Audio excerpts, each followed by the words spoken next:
तब्बल 33 तासांनंतर लालबागच्या राजाचं विसर्जन, फटाक्यांच्या आतिषबाजीत लाडक्या बाप्पाला निरोप, तराफ्यावर मूर्ती चढवताना अनेक अडचणी आल्यामुळे उशिरानं विसर्जन। उपराष्ट्रपती पदासाठी उद्या निवडणूक, सत्ताधारी आणि विरोधक खासदार मतदानाची रंगीत तालीम करणार, मतदानादरम्यान चूक न होण्यासाठी ही खबरदारी।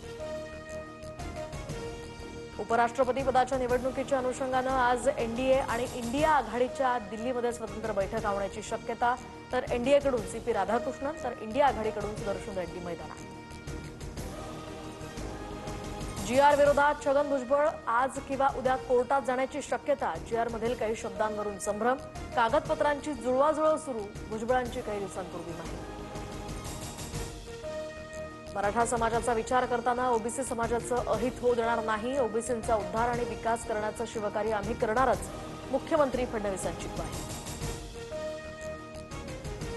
हैदराबाद जीआर ओबीसींवर घाला घालणारा, सरकारची भूमिका ओबीसी विरोधी, मात्र आम्ही लढणार, हक्काचं रक्षण करणार, वडेट्टीवार ठाम, उद्याच्या बैठकीला येण्यासाठी ओबीसी नेत्यांना आवाहन।